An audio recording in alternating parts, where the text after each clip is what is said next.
A esperança de te encontrar é tudo que eu tenho, Senhor.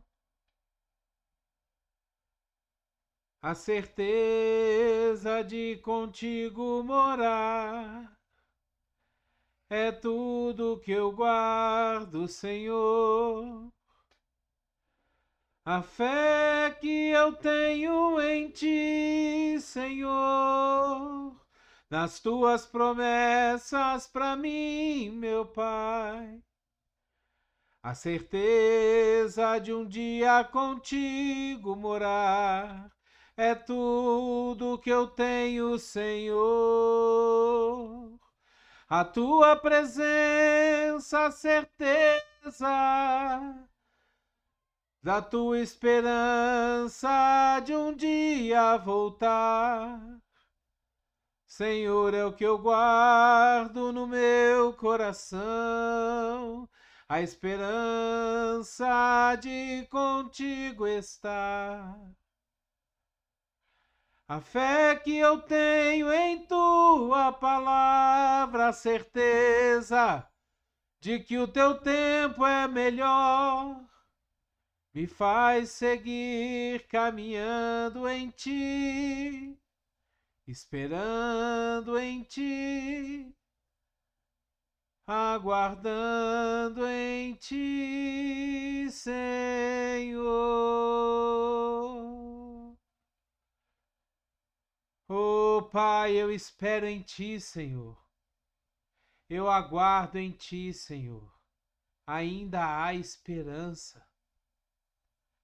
Ainda há esperança para o cansado, ainda há esperança para aquele que teve os seus sonhos roubados.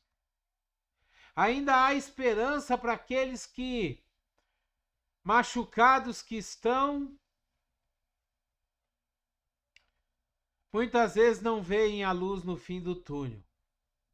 Mas mesmo sem ver com os olhos normais, naturais, conseguem enxergar a promessa de Deus, o cumprimento da promessa de Deus nas nossas vidas. Ainda há esperança. Ainda há fé. A certeza das coisas que não se veem e daquilo que se espera. Ainda há fé nas promessas que Deus fez para nós. Ainda há esperança. Você tem esperança? Você é um crente, um cristão, uma pessoa que acredita que há esperança? Uma pessoa que acredita que Deus não virou as costas para a humanidade, não deixou o mundo caminhar por si mesmo e andar nas suas próprias vontades e nos seus próprios movimentos? Será que você verdadeiramente acredita naquilo que Jesus disse para você, para mim? Naquilo que a palavra de Deus nos diz? Ainda há esperança. A palavra de Deus, ela nos diz que mesmo para aquele ferido, mesmo para aquela árvore cortada, aquela árvore que foi podada, cortado o seu tronco, quando ela está ligada ao ribeiro das águas, com o simples cheiro das águas, ela volta a brotar. Sabe, é interessante a gente falar sobre isso porque eu moro em Brasília. E o clima aqui em Brasília é muito seco, principalmente nessa época do ano, não tem chuva. A gente passa 3, 4 meses, até 5 meses sem ver água, sem ver chuva. Já tivemos secas muito grandes aqui em Brasília. Mas é uma coisa tão incrível, Deus é tão maravilhoso. A natureza construída e criada por Deus é tão maravilhosa, tão perfeita, que quando o tempo da chuva vai acabando, as plantas, a grama, as árvores, elas vão secando, vão ficando marrons, suas folhas vão caindo.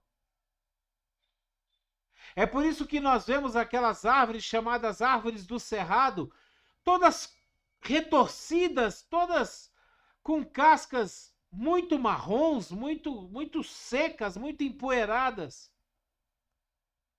E quanto mais o tempo vai passando sem água, mais nós vamos percebendo e a gente olha e fala, vai morrer. Essa grama não nasce mais.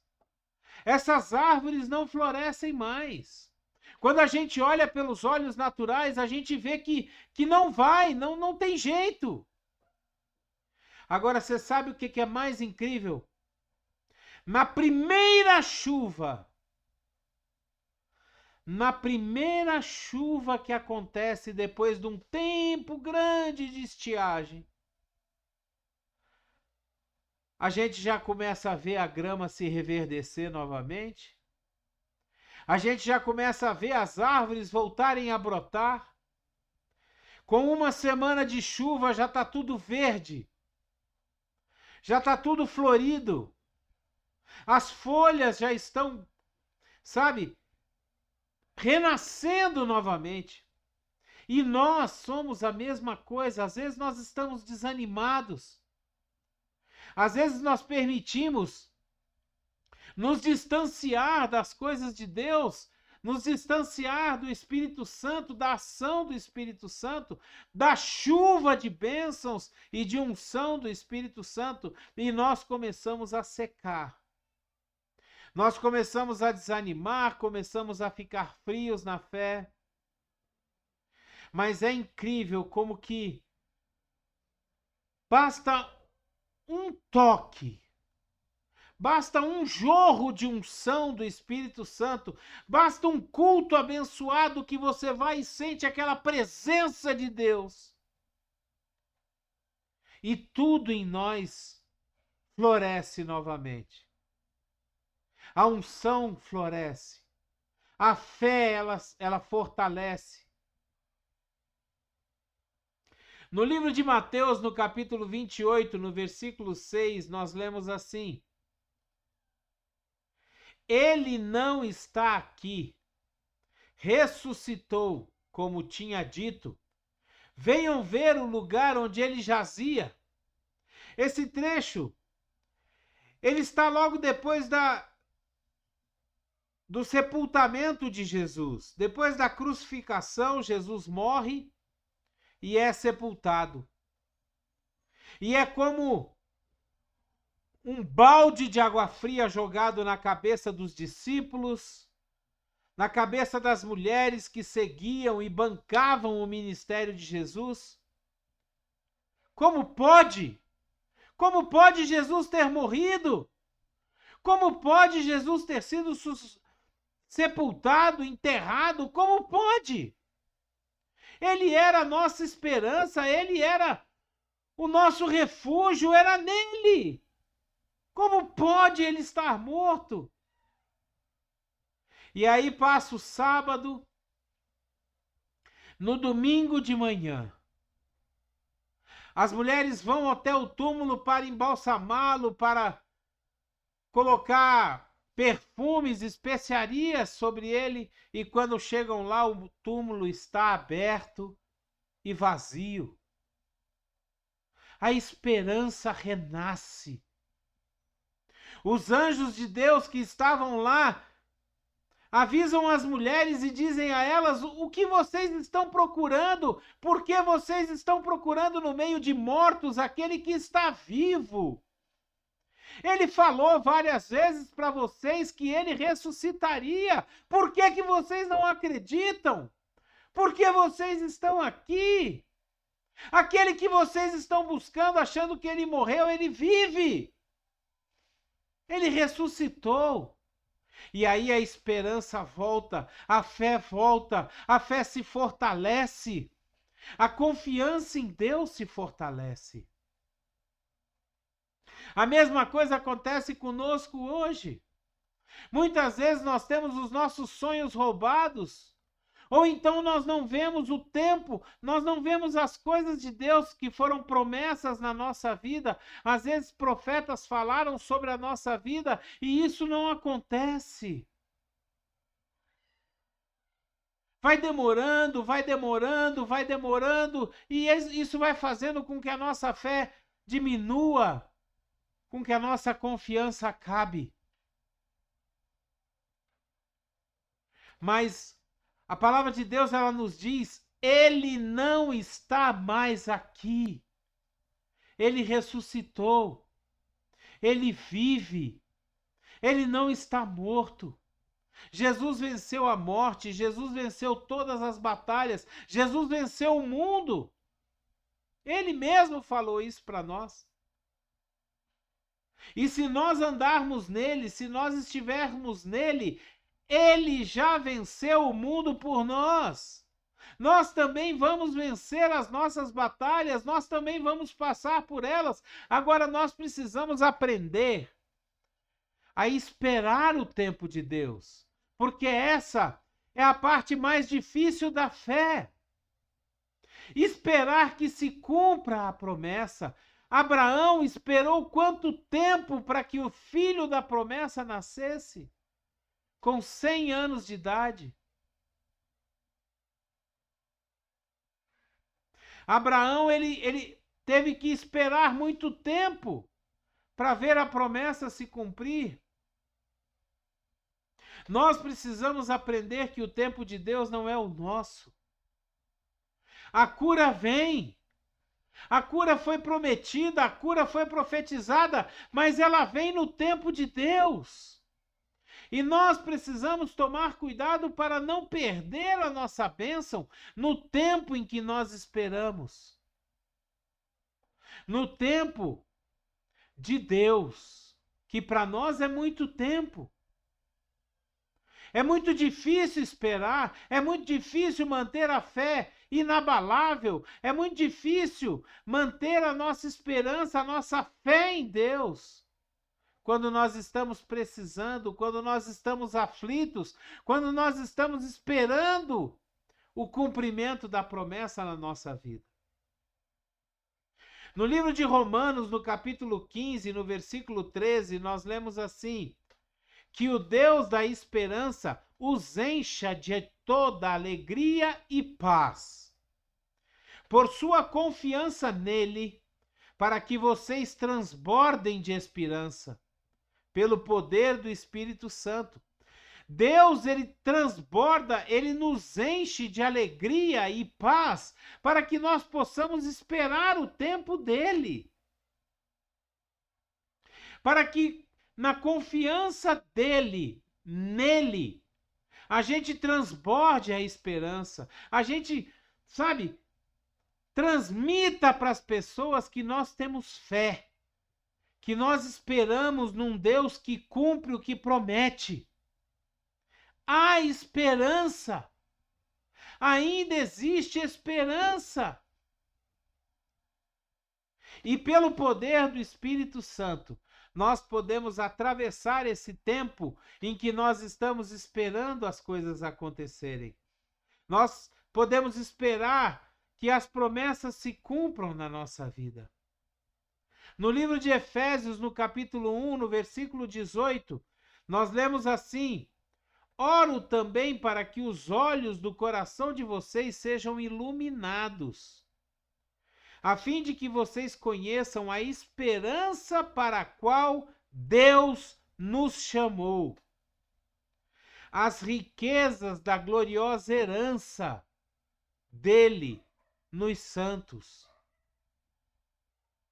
Que os olhos dos nossos corações sejam iluminados, a ponto de nós termos alegria, de nós transbordarmos alegria e paz na caminhada. Enquanto nós estamos esperando, nós estamos fazendo a obra de Deus, seja lá como for, mas nós estamos fazendo a obra, nós estamos trabalhando na obra de Deus e nunca vamos desistir do cumprimento das promessas de Deus em nossas vidas. É pela alegria que vem do Senhor que os nossos olhos do coração são iluminados. É pelo poder do Espírito Santo que nós temos força e fogo e unção para caminharmos e esperarmos o cumprimento das promessas. Nós não podemos virar as costas para Deus. Nós não podemos desistir daquilo que Deus já fez por nós. É por isso que o apóstolo Paulo nos fala que nós temos que trazer à nossa memória aquilo que nos dá esperança, aquilo que é de boa fama, aquilo que é de moral, de bons costumes, aquilo que faz bem, aquilo que nos traz alegria. Que isso preencha o nosso coração, a nossa alma, a nossa vida, o nosso entendimento.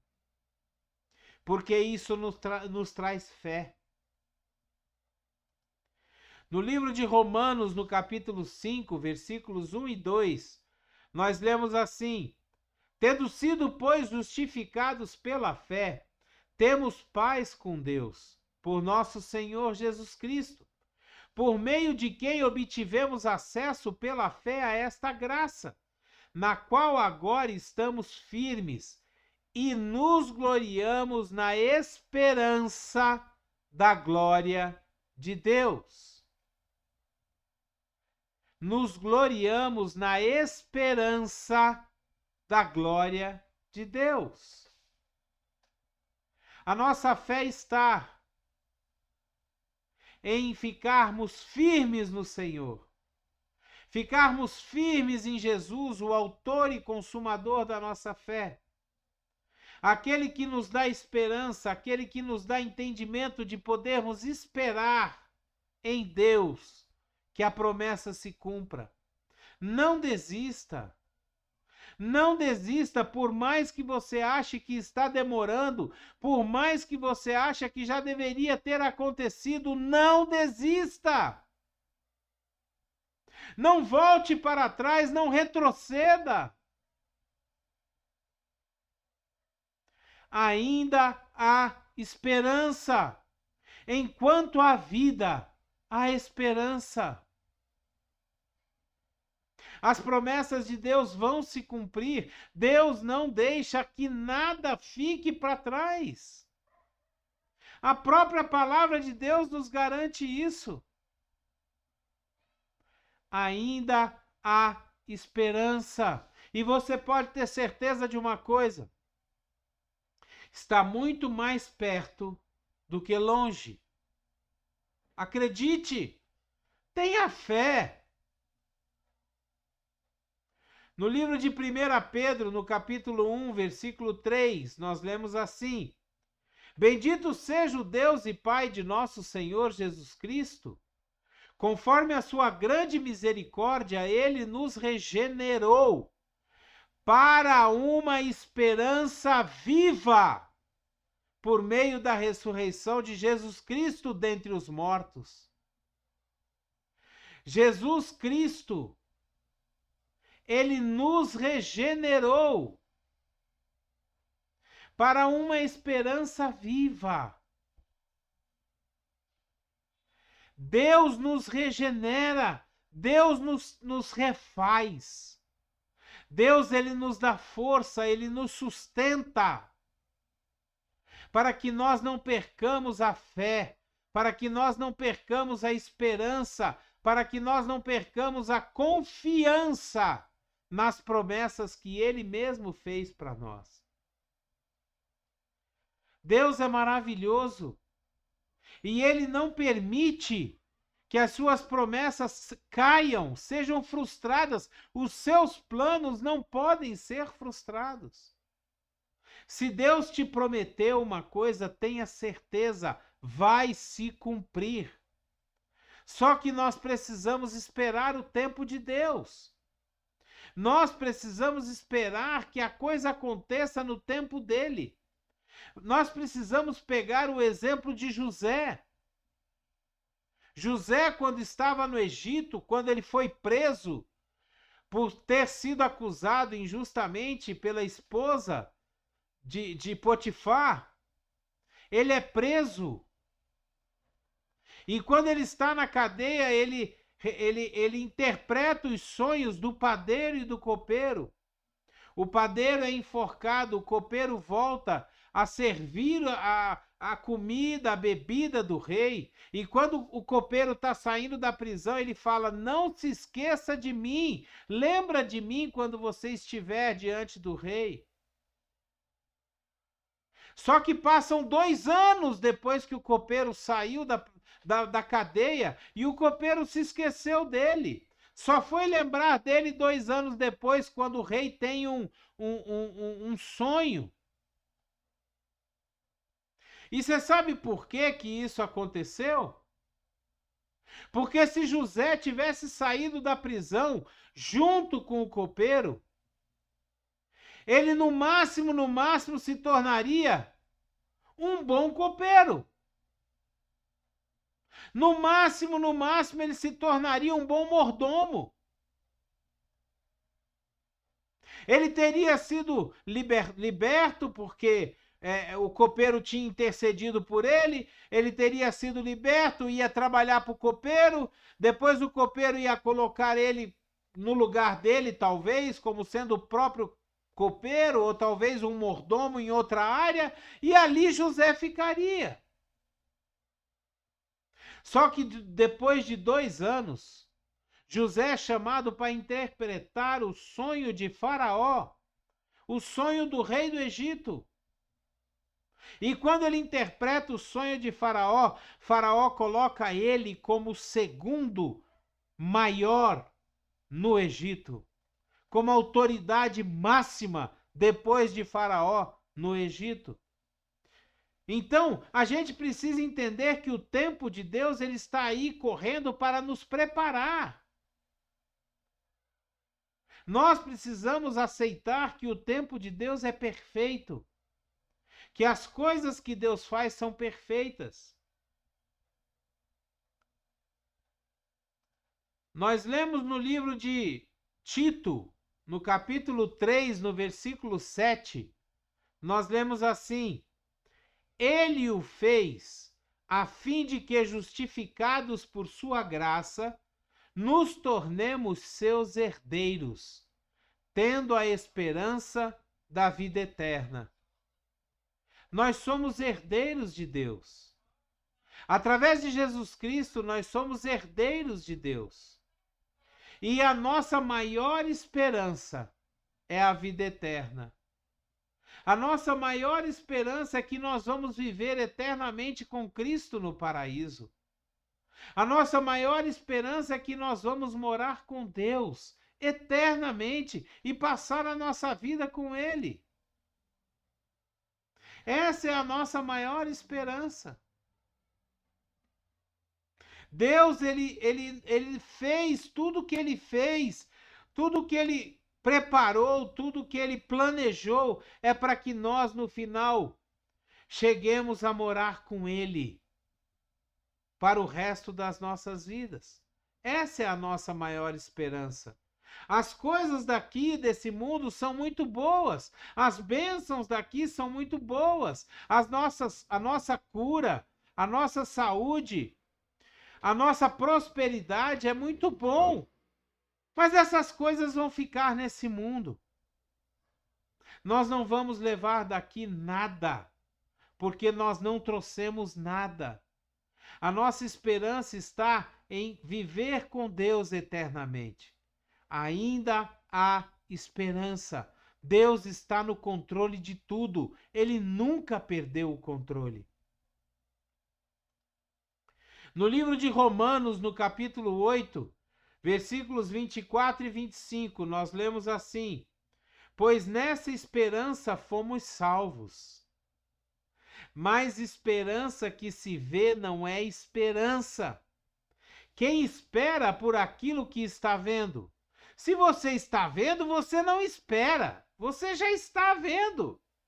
Você já recebeu. Mas se esperamos o que ainda não vemos, vamos aguardar pacientemente. Porque nós temos certeza que Deus vai cumprir a sua promessa. Nós temos certeza que Deus vai cumprir tudo aquilo que Ele nos prometeu. Nós temos certeza que Deus é fiel para cumprir tudo, tudo, sem exceção, daquilo que ele nos prometeu. Todas as promessas feitas na nossa vida, na minha vida, na sua vida, serão cumpridas. Pode ter certeza. E lembre-se sempre disso. Ainda há esperança. Enquanto há vida, há esperança. Aleluia! Glória a Deus, que palavra maravilhosa! A certeza de que Deus vai cumprir o que Ele prometeu para nós. A certeza de que nós vamos morar na vida eterna com Cristo, se nós continuarmos firmes no propósito e nos caminhos do Senhor.